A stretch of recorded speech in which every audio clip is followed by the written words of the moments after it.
Honorable Vice Chancellor, Reverend Father Abraham, Honorable Pro Vice Chair, Reverend Father Jose, the moderator and the registrar,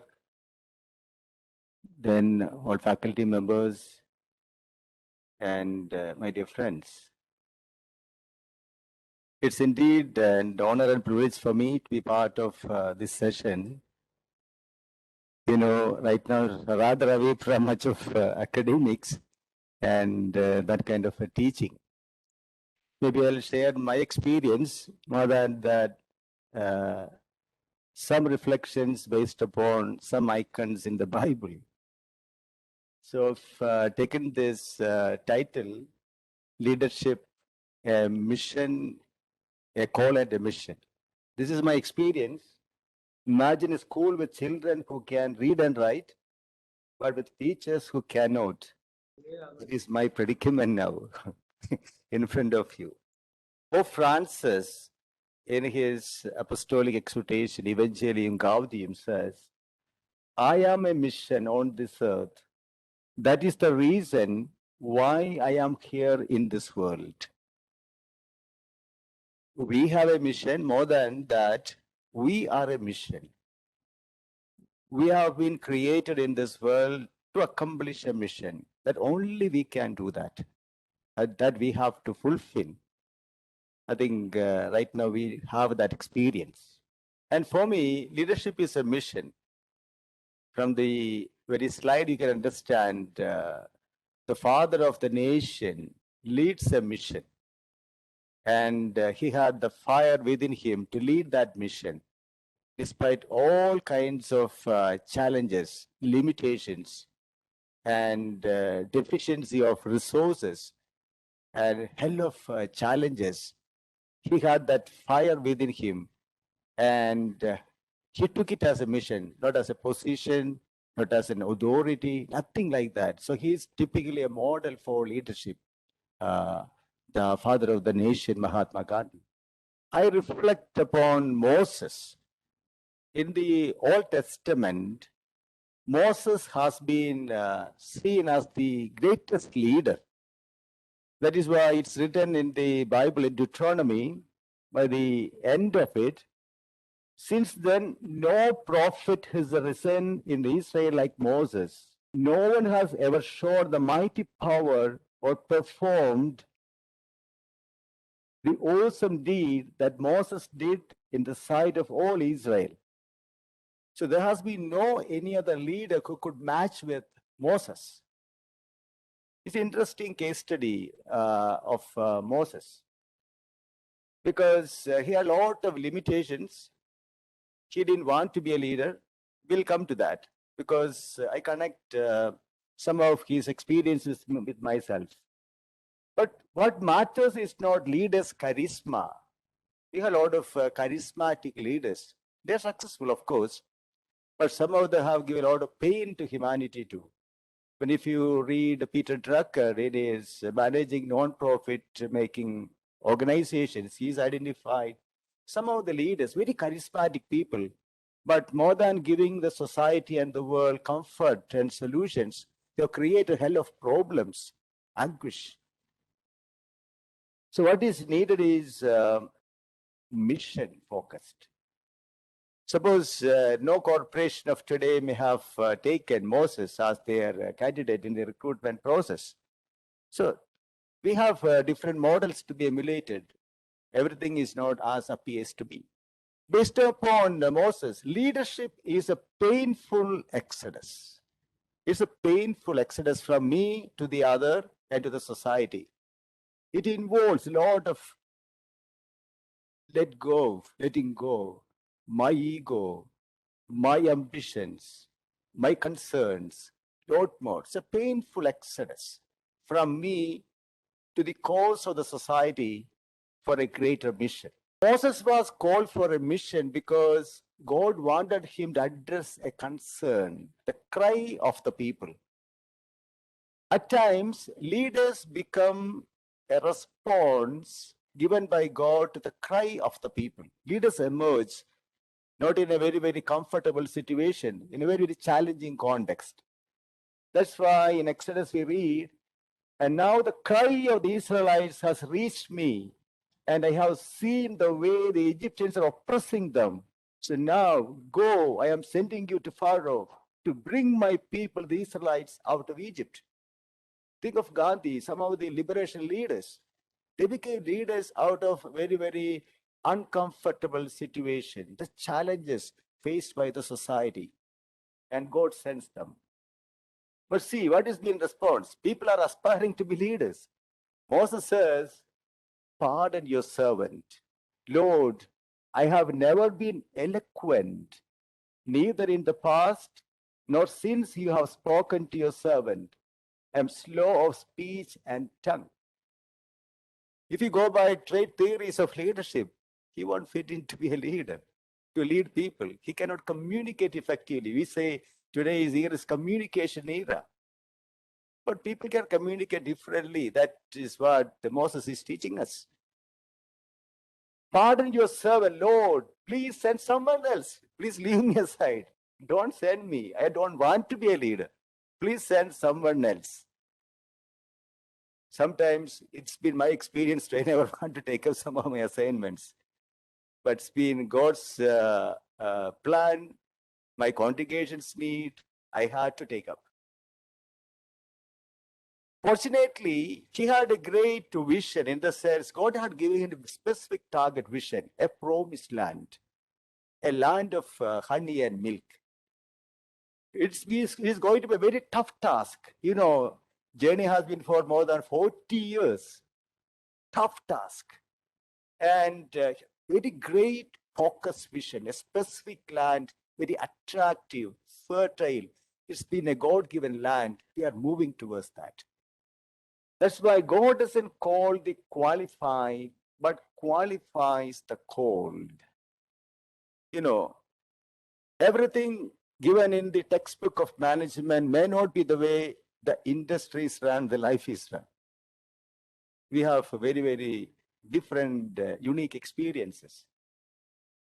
So the Lord tells Moses, I will equip you. I will be with you. That is it. For any leader, this is the message for any subordinate. I am with you. I am with you. In any circumstance, any challenge, any crisis, that is the assurance people have. The assurance of Jesus to the apostles, I will be with you. And this is the promise given by, I will be with you. And I have found a solution. You needn't do it alone. Leadership is a collective endeavor. And I give you somebody else. I can propose you someone, Aaron, and he will speak. You won't be able to speak, but he will speak for you. This is the beauty of God's way of doing things. Don't do everything alone. Then you become a technician. To be a leader, you need to be interdependent. You need to depend on the others. Not only just your skills, competencies, and your own perspectives of life. You have to learn from others, and you need to seek the support of others. That is the beauty of team leadership of Moses and Aaron. Maybe institutions can also think of that dimension. Organizations exist to make people's strengths effective and their weaknesses irrelevant. Even in departments, in organizations, there will be people of varied strengths and weaknesses. Strengthen the strengths and weaken the weaknesses of people through the collaborative effort of Moses, Aaron dynamics. None of us is as smart as all of us. You know, in college, in university, in institutions. That is why, or in corporate world, we win just because everybody contributes significantly. That's the synergy dimension is been really practiced. And synergy demands a lot of sacrifice. It is not easy to dwell well with Moses and Aaron. You will come to know it later. There will be conflicts. Though he's been a solution later, you will have difficulties. The leaders who work most effectively, it seems to me, never say They don't think I, they think we, they think team. So this is very important. Then, though you have enough qualifications, you need a lucky break in life. You could be a good musician, but unless somebody gives you a platform, you will never be a good musician. You will be good at playing cricket, football, but you need a lucky break in life. That is why we are here. Probably there could be people who are more competent than ours. So God gives you that lucky break in life. It's God's way of doing things, not just because of our competence. Leadership is a ministry of presence. You know, suppose you are a leader, you're the vice chancellor or pro vice chancellor, head of the department, registrar. Your presence matters more than anything else. Presence makes a difference. Suppose you're a parent, dad or mom, your presence is more important. For me, that's been one of the greatest things I've learned. Ministry of presence. You need to present and you have to represent as a leader. That's why Moses asked Lord, if your presence does not go with us, do not send us up from here. Unless God is with us, we won't be able to go forward. Unless you are with us, don't send us. This being with us doesn't mean that today we live in a network world. Connectivity. Unless you are connected with us, we become helpless. We become powerless. That is why this connectivity is much more needed in today's context. As Francis Hespelis says, leadership is a matter of how to be more than how to do. More than doing, your presence makes a difference. Your vision, your presence, your kind of accompaniment, walking along with, journeying together. This is the new way of leading others, more than just managing things. You can manage things, but lead people, you have to be with them, most probably in front of them. We are human beings, not human doings. That is where the presence becomes very, very important. And finally, you could be very talented, very powerful, but ability without your presence, availability is a liability. You'll be excellent, but you are not available. Excellent teacher, but not available for students. Excellent CEO but you are not present here in the institution or for the institution. So you become a failure. Then Moses takes a different route. There have been very shortcuts. To reach the land of honey and milk, there's been a very, very easy route. But Moses doesn't take the easy route. He takes a very different route because people will be tempted, in case of a trouble, they will be tempted to go back and to reach the Egypt. So at times we'll have easy and shortcuts in life, but we need to take a moral standard, sustainable standard to withstand the temptations. It's principle-centered way of leading. It's challenging. People will criticize. Why do you take this way? It is not practical. It's it's not only pragmatic. You are not of this world. So definitely Moses gives us another lesson. You need to be responsible and you need to be result-oriented and principle-based. That is what is the concept. Then in Moses' life, we find invisible hands. Invisible hands. Everything doesn't happen like that. In times of crisis, now Moses appoints Joshua to go and fight. But Moses prays. Moses prays to win the war. When his hands are raised, they win. When the hands are fallen down, the people lose. It's a collective activity. That in our life, in management, in leadership, there are a lot of invisible people who are with you. Sometimes we see only the people who are visible with us. They contribute significantly, very, very different way. For example, institution. Think only the visible heads of the organization, but there are a lot of invisible and so-called insignificant people in the institutions. They are very critical. Suppose a gardener, maybe people of lower level of the hierarchy, they will be very essential, critical. One day, for example, the guy who takes care of the plumbing, the water, or the electrician, Their absence of the campus will make a lot of difference in the case of an emergency situation. So the insignificant, the feeling is insignificant, but their people are very, very important in the organization. They contribute significantly. So we have to value these people. That is really happening. Pillar of strength. I think they had a strength in the Lord. Lord was with them day and night. A pillar of cloud and pillar of fire. Being with them, that feeling. And provide all resources, resourcefulness. Everything has been granted in time. Supplied. A compassionate employer, a compassionate leader. He could understand the people's feelings and needs and provided everything. Maybe that is also needed to identify the needs of the people and providing everything in time.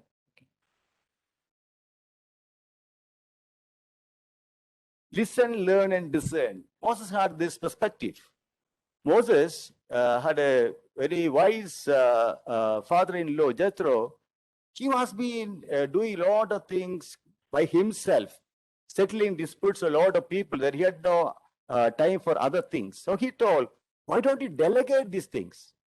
So he has been trying to listen to Jethro and started the process of delegation of authority. It's beautifully explained. So what we say, we need people sensitivity, people orientation, concerns of the people. You should feel that the end of the fringes. Only if you identify the concerns of the people, we will be able to engage with them. Only if you engage with them, we will be able to empower them for a greater mission. I need to explain because these terms have been widely used. Now, listening is very critical skill because Jethro has given an advice. He can deny it. He needed to accept it, but he was willing to accept. So listen to the voices of people. That is why people sensitivity, people engagement, and people empowerment model of leadership become successful. We say everything is fine with great leaders, but grumbling against the leaders. This is experience. Maybe I have a lot of experience grumbling against leaders. So you will find all kinds of issues. Think of Moses. They said to Moses, was it because there were no graves in Egypt that you brought us to this land to die? What have you done to us by bringing us out of Egypt? How you brought us to die, to bury in this grave? That kind of questions people ask. They begin the journey very nicely.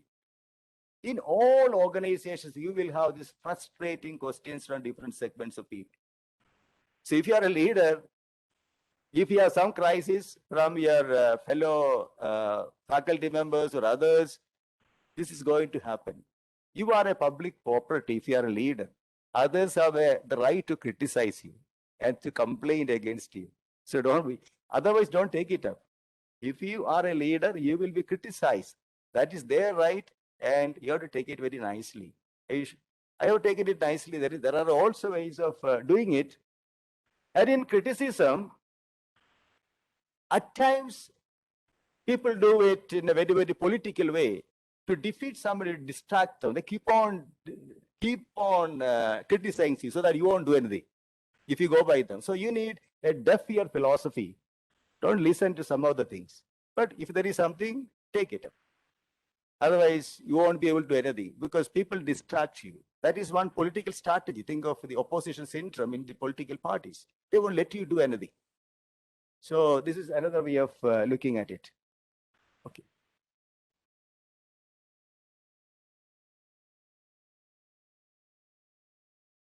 Then organizational politics. See, think of Aaron. Aaron was sent by God to assist him. Later, think of the scenario.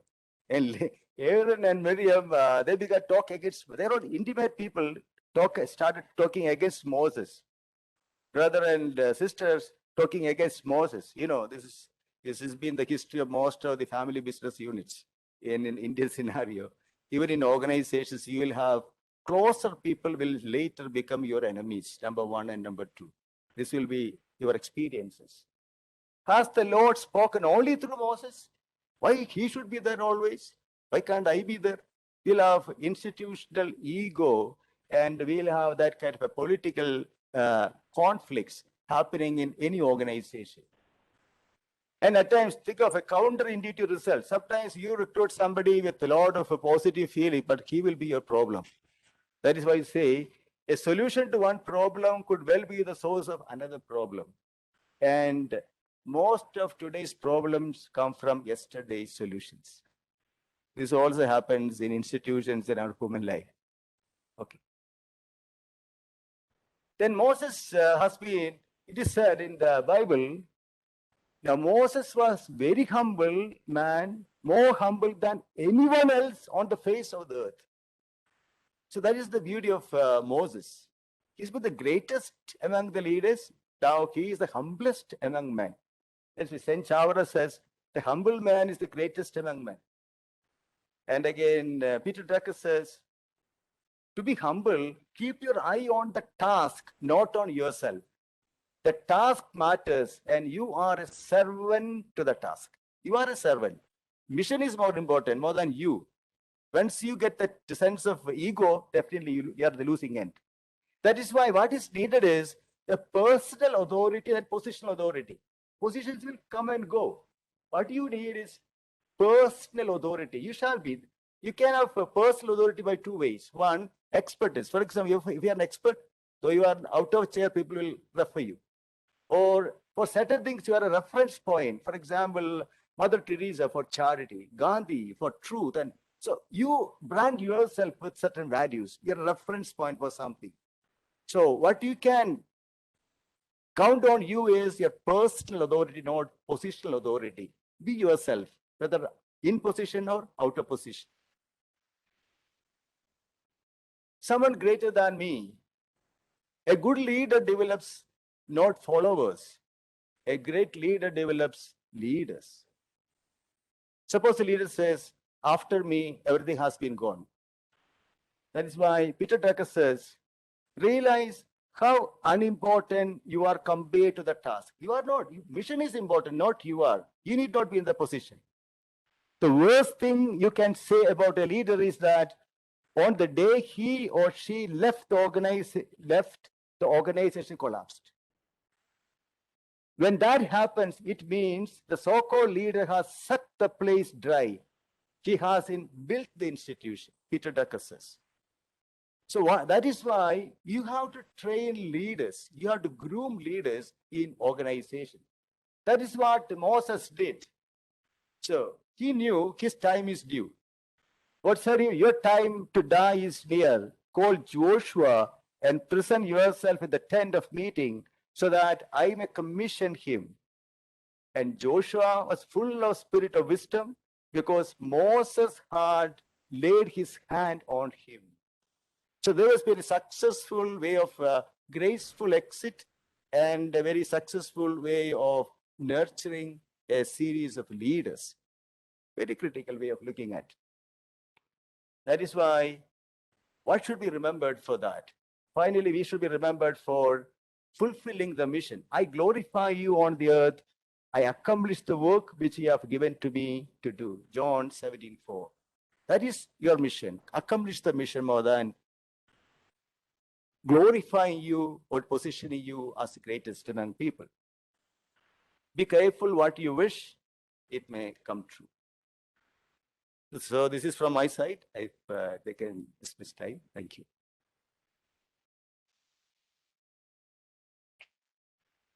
I've presented Moses, but there are a lot of learnings. I have gone through his experiences of Moses.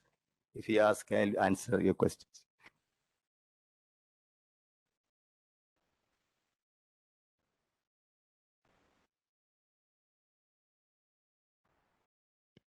Yeah.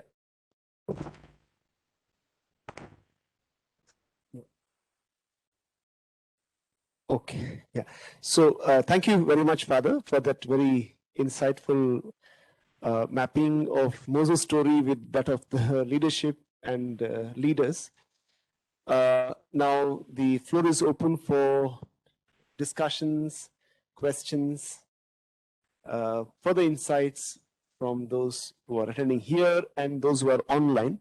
I will first open up the floor for those who are here, and then we'll check if there's anybody online has questions. Okay, I see Tavis from Australia also attending. Wonderful. Okay, good. Yes, Dr. Nitila. When you ask a question, please tell your name and the leadership position you hold so that there's a context to the question. Good afternoon, Father. I'm Nitila Vincent, head of the Department for Commerce.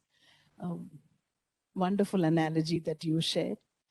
Moses was fortunate. He had God the Father himself guiding him. Any dilemma, he was directed and he was guided, though he was not willing. Now, how do we sort out our dilemmas? How do you do?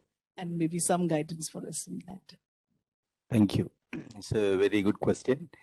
Of course, one is be like Moses. Speak to the Lord. This is one thing, because my leadership and my existence is as a Catholic CMI priest, religious priest. I grounded on that reality. So the strength I receive in all my endeavors is my connectivity with the Lord. So that is the discernment I have. In my varied experiences, because I had most of my breakthrough decisions, insights have come through my meditation, not in the council room or other places. Of course, I have taken later to the council room and we have got it approved. But most of breakthrough decisions, whether in the university or right now in Dharmaram or when I was a general or provincial, there have been very tough situations. Breakthrough discernments have come through connectivity with the Lord. Secondly, again, we need collaborative effort. We need not be absolutely true on that. Nobody is a judge in one's own case. So definitely we have to consult people, seek the advice of the right people. You are not expert of everything, so seek the right advice and take the people with you, especially the inner team, into confidence. So I've been finding it beautifully well. And there will be crises in life, but God will lead you. You have an assurance that God will show you a way. That's been my experience. Yeah. I'm Kennedy, Dean of Arts and Humanities. Father, firstly, congratulations. It was a wonderful presentation. And then the connection that you made to Moses was quite interesting. I mean, I haven't really thought on those lines, but it was very insightful. The question that I have is, in fact, one of the striking points in the presentation for me is the leadership crisis that we face in most of our contexts, in the Indian context particularly. That is in reference to grooming, leaders. That idea of not having followers, but creating more leaders is something that most of our leaders find it difficult to practice, to be very frank with you. It has happened in almost all sectors. I mean, in politics, for instance, the best example that I can think of is Tamil Nadu. When Jayalalitha, for instance, passed away, and the kind of conflict that goes on because there's no second rung, of leadership. It can happen anywhere. So my question is it because of insecurity that leaders themselves have, that they fail to do that? Or is it because of their own perceived and assumed sense of importance and significance that only they can do things others can't do, others are not capable? So these are two things that immediately come to my mind, the reasons why perhaps these people don't look at this aspect as a very important aspect. You have held several positions in your career. What do you think is probably the reason, and how should one overcome this weakness? Thank you. Thank you, Professor Kennedy, for that very interesting question. be a leader, you have to really grow. You need to be a very mature person, a liberated person. Then only you become a leader in your personal capacity, so that you will be able to let others grow. Then only you become a leader. Otherwise, you are just an administrator, an autocrat who controls, not a leader who inspires others. So to have that freedom, you should be liberated. That is the point of letting go your ego. That is much more needed. So more than you, we need to focus on the country or the institution, the vision of the organization. Higher goals need to be looked at. Sometimes people don't have. Those people had higher goals, never aspired for this. For example, Gandhi, he didn't want to be that, want to take it up. Or think of some of the leaders, they were quitting in point of, for example, it's not my cup of tea, and he has been Pope Benedict XVI, he also resigned in time. He didn't want to cling to the position. So for them, it's been a mission. Unless I'm capable of doing it, I will quit the position. And they were willing to develop, give space to other leaders. So history will tell you whether you have been a great leader because only because you develop other leaders. That shows your greatness. So we need a mechanism in institutions and in the state to develop leaders. I think that is much more needed today. People have a sense of insecurity, sense of threat because of people don't share information. Other is being not taken into confidence. These are the realities across, and they don't give them a chance. In politics, even in organizations, we encounter these realities. So we need to have a culture of grooming leaders. Otherwise, so you should think of the institution, even after me, this shouldn't lose its prestige or its sustainability. So you should be able to groom leaders so that we'll have a brighter future. Those people will be remembered later. Others will be forgotten in history. I just wanted to pause for a minute on this. Father Jose and I was sitting week before last to write about Bishop Jonas Taliath. And there is one reference to a commission that was set up by the CMA congregation to study on Christ College then. And there's a very interesting recommendation the commission makes, is that Christ College should not just teach, but should create a leadership academy. It should be a leadership academy to create leaders and practices in the country. I mean, this what we are now, Dr. Tony and I, discussing with the United Board for our leadership setup here. You find very same kind of thoughts and ideas, even words expressed way back in 1960s, that Christ should actually become a hub of leadership for the country and for the other organized institutions. I mean, what we are discussing in the last 2 years, I was pretty much surprised, even much ahead of what we are thinking that's included there. Just a aside as to, but of course, I think Setback was also set up in Christ with that kind of idea. It's a little different from your question, but become an institutional leader. And we are now thinking of something around those lines. But that's certainly something that we need to look at in terms of not institutional leadership, but how do we keep leadership for the other organization institutions in this country and society. Thank you. Anyone else wants to? Yeah, Dr. George Kurian. Father, I am George Kurian from School of Business and Management, Associate Dean there. I want to continue with what Registrar Sir said. We are supposed to be the training institution building leaders. If you look at the life of Moses also, there has been about 40 years of training in the palace as well as in the wilderness. From the life of Moses and the life in the wilderness and in the palace, can we also, as a leadership institution, learn something how that leader is built? I mean, from that example, like what we can learn to establish a leadership center here. So some insights on that. That is one part of the question. Can I also ask another question? That is, leadership is a mission, a call to mission. That is what you said, Father. Now, we are training our students to be part of organizations. And most of the time, we our students land up fulfilling the organization's mission. They are part of fulfilling the organization mission. So how do we sort of what do we then tell the students? Do they have individual missions, or they align or adapt the organization's mission? How is that call of mission happens? Okay, maybe the second one.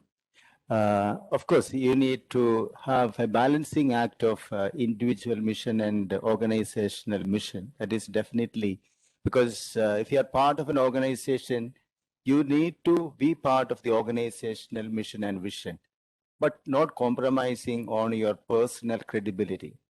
So if there is a conflict between your personal mission, some of the institutions may not jewel that individual institutional fit, individual institutional organized fit may not be there. So you need to be choosy enough.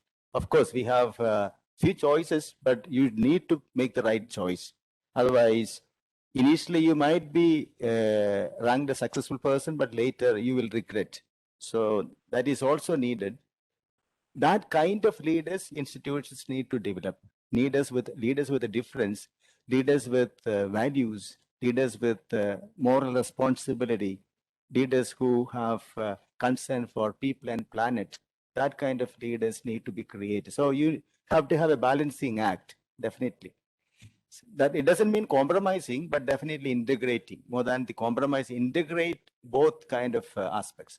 The first question, could you just regarding institute? Further from the training what Moses had. Okay. Can we learn something which we can sort of implement here as well? Moses went through typical practical training. He didn't go to any school or college. Nobody trained him that way. Most of the trainings are on the job. Best trainings don't happen in classrooms. It's only experience. Experience is the best teacher, but you have to pay hefty fees. Sometimes you make mistakes and you have to pay hefty fees. Experience, because he was in palace, then he was in the strange land. He had gone through all kinds of crises.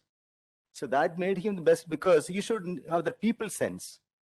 Unless you know the concerns, that's, for example, market orientation, customer needs, you tell in corporate dynamics. But here, you should have the people sense. What are the concerns, genuine concerns of the people? The palace may not know. That is why he was in palace, concerns of the palace. But because later he had to address the concerns of the palace. He has to meet with Pharaoh. So he knows the background. Because God prepares him. That is why whatever assignment you get, there is a purpose. Whatever, that's been my experience. Whatever assignment you get in life will be a preparation for your next assignment. But you can reflect upon your life. I used to reflect upon. Then he's been in a strange place. He has been hiding himself, the history of it. Then he goes through all kind of pain and suffering. And by the end only, in between people said what nonsense he is doing. But later he's been considered the greatest leader. Leadership for me, it's a Paschal mystery. It's an experience of death and resurrection. You will die, institutions will grow. Because think of any leader, they have paid a big price. That is why those institutions have come today, or certain families have come up this way. For example, you are leaders in families. You have given a big price. Or think of the countries. National leaders have given, for Mahatma Gandhi or Abraham Lincoln, or number of leaders, they have paid a big price. So that's the only way. So it's creating a culture of leadership grooming on campus is more important than creating an academy of set institution. You can institutionalize, definitely that is needed, but more than that, institutions shall create a learning organization of a culture creation through which leaders will be automatically formed, so that we'll have different layers of leadership coming up automatically. Yeah, we will move online. If there is anyone who wishes to ask a question, you can unmute yourself, tell your name, and ask. Dr. Mayama, would you like to ask the question?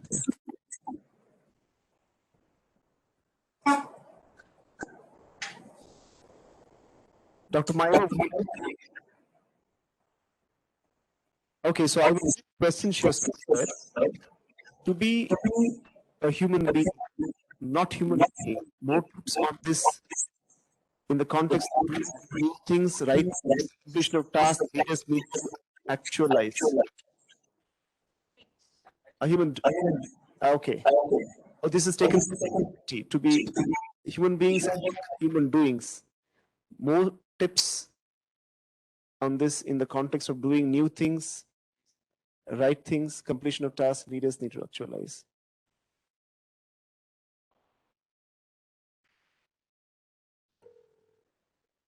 Today, in the corporate world, performance is the only thing. What do you do? And Yeah. Yes, sir. everything is a matter of your performance, showing how much you have achieved, your doing dimension. People are not so much worried about your being. Definitely now we have work balance, Course updation. value systems, other aspects are taken into account. But Okay. do Okay. institutions really I think we have some. Yeah. this on? Father, just a minute. Pause for a while. We'll just see which mic is on. There's some mic. That we have done, sir. Yeah. Okay. Now it's fine. Yeah, Father, you can go on. Sorry. Okay. Even institutions wise, okay, how much we have done more than the kind of a personal worth of the person, intrinsic worth of the person, the credibility.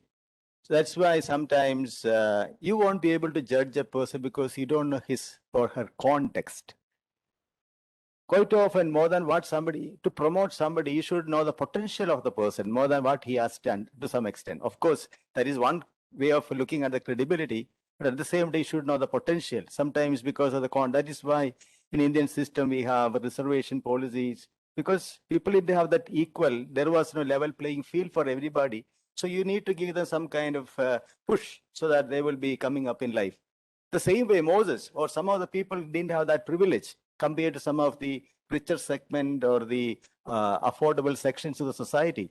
So that is also needed. So you should know the real context to provide that kind of it. So here, what we do on institution, more than just getting them a job, a professional competence, we need to create good human beings. That is why Christ University is a nurturing ground for holistic development, not just a professional development. As a human person, we try to develop every student or even the faculty for that matter. So internal transformation so that you will significantly contribute later to the society in the kind of a changing dynamic environment. So that's my position. Can I come in, sir? Yes, sure, go on. Yeah, Father, my name is Xavier Chelladurai. I am the director of HRDC. I'm impressed by the quote, qualified or not selected, selected or qualified.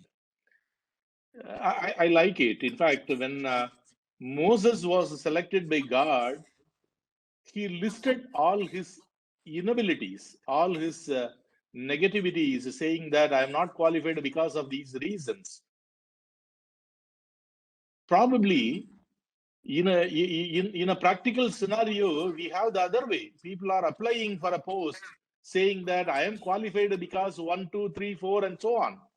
So I think here we need to have a balance. In fact, if you throw some light on us, that will be helpful in the practical scenario on how to select leaders. For example, when the angel appeared in front of Mother Mary and gave a great assignment, first she said that no, it is impossible. But afterwards she believed and she started doing. So in these practical scenarios, in fact, if you throw some light on how to select a leader for a particular role, that will be helpful, Father. That quote is slightly different. God qualifies the chosen ones. So more than that, not selected, there is a slight difference. Whatever it is, maybe you can enhance the potential of the person. For God, He finds the potential in every person. That is why Right now, he might be a raw material. God can work on him. So that is why I still remember when I was in Amala Hospital, though I did MBA and I've been doing with students, MBA students, I never recruited MBA students. I used to take MSW students because I could work on them. I could find their potential because they will be fit for the job. So certain things, you might be qualified for the job, but you may not be fit for the job because it demands a lot more other aspects. So I think any recruitments, though we have a lot of recruitment strategies, finally, institutions have their own personal way of specific niche way of recruiting people. So God finds potential. So more than a finished product, God looks at the potential of the candidate so that he can, that's why we say hire for attitude and train for skills. Find the inner passion and motivation. You can train them. That is why more than a fully trained and qualified person, at times it will be better that we take a right person and train them, they keep them for the job. So, there are different ways of selecting people or getting talent. Either you make or buy. I think when scenario in management also, you have the policy make or buy. What kind of a decision you take? So God also can take it. You can make a person. I think God believes more in the potential and he trains and he equips them for the job. That's why God doesn't call the qualified, but qualifies the call. That is the quote. So he empowers them for the job. Then only he puts. That is why the apostles also, till you get powered by the Holy Spirit, don't go anywhere.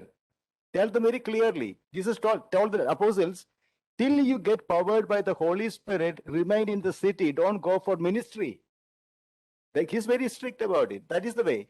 So you can take people, get them trained, empowered, and place them for the job. That is the way.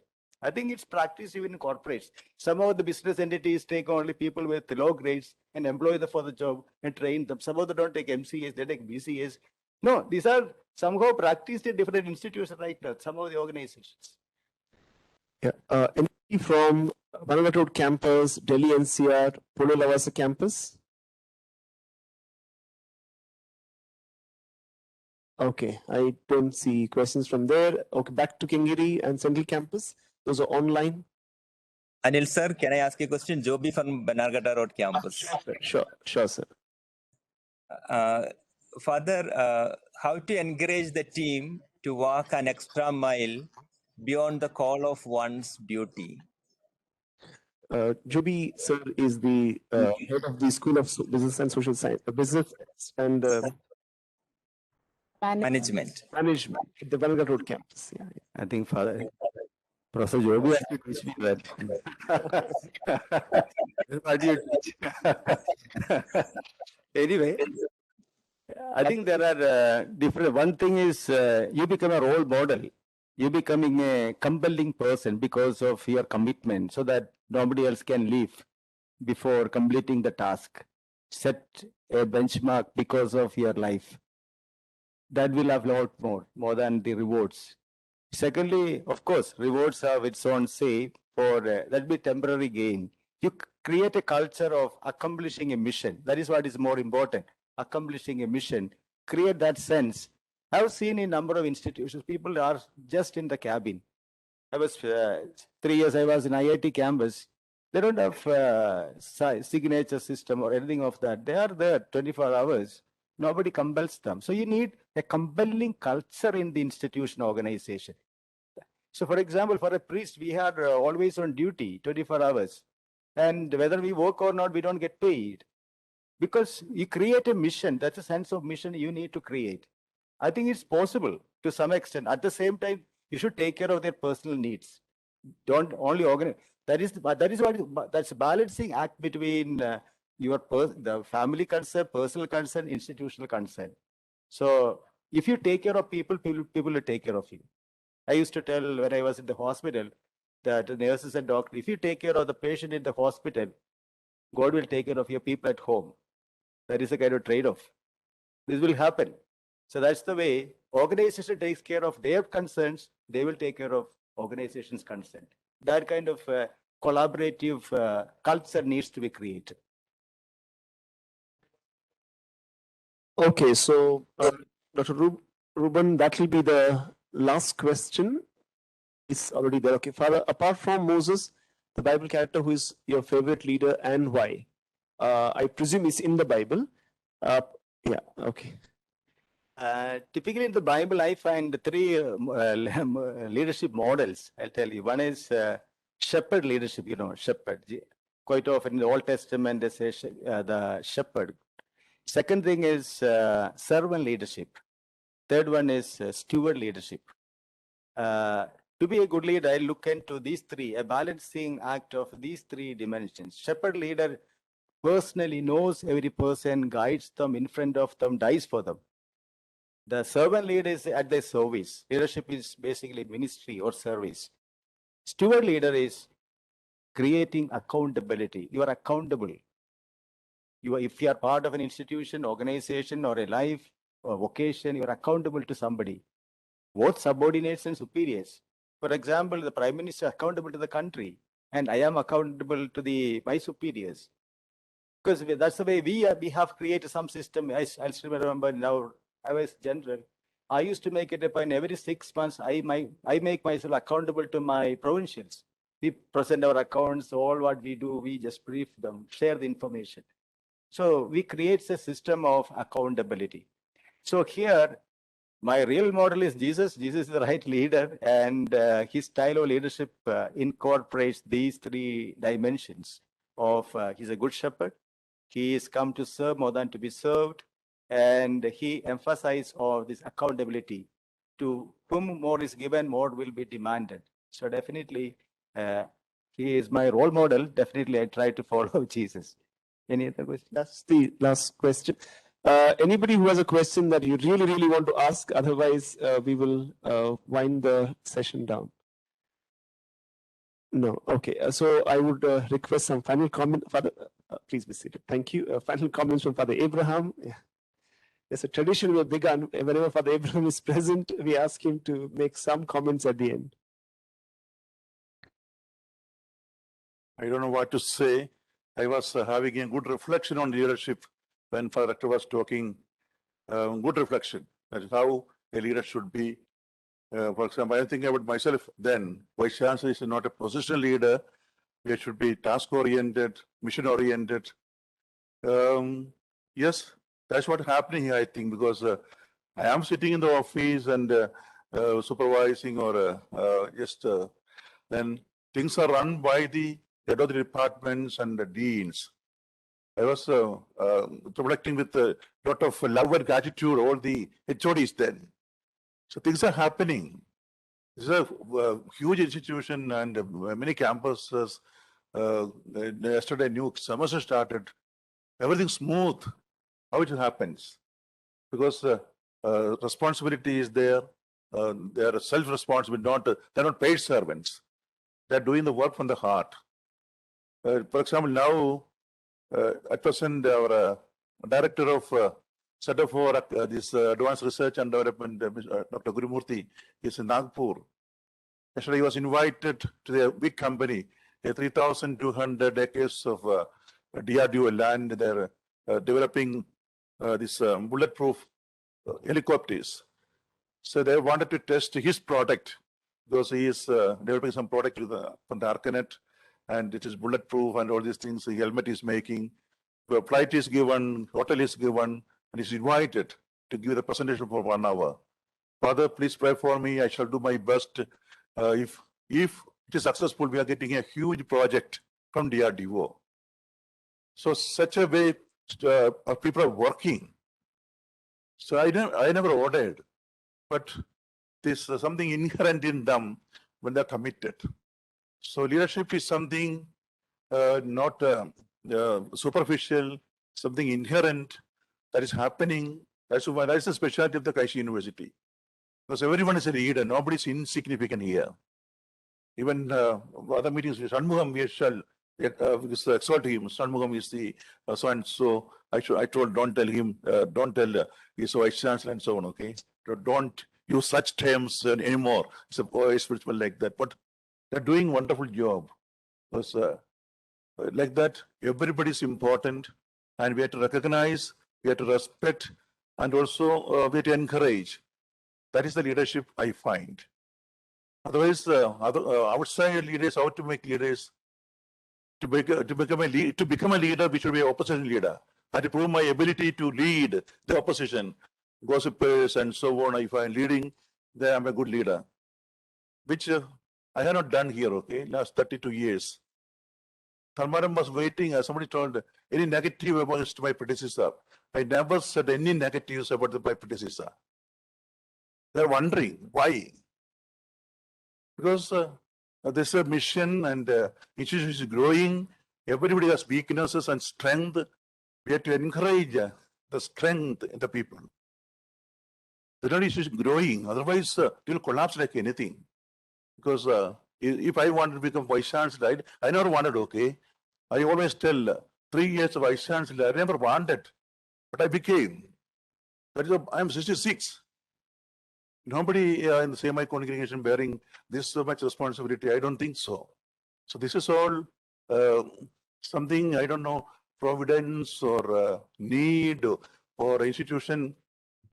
So we love the institution. That one sure. One thing I'm sure. Love the institution. And my task is get A++ grade. This task.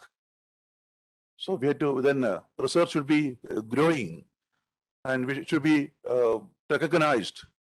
Not by paying 10% to this DST and get the project, and we don't want that. But that will not be counted. So leadership is a mission, I believe very much, and it should be exercised, and also it should be lived. But I never became. So I want to. This Harvard that we went for a seminar or something. That going itself is something okay. Visiting Harvard but. These things, a leader is not supposed to say very frankly like this. Okay, I should be political, but that part I am not doing. I'm not political, but decisions political. Okay, I've taken many decisions. Nobody knew such decisions were taken here. So leadership is not just a vocation; it's a mission, and everybody is doing unknowingly. When we reflect like this, I think we need more conversations, more seminars for the leaders, because we should be aware of what we are doing, and we should appreciate what we are doing ourselves, because by our good nature, by our commitment, we are doing more than what is required. That's why institute is growing. So thank you very much for the biblical reflection for the rector. Because Moses is a good leader. He never wanted, yes, but even then he could do wonders for the community. So thank you so much.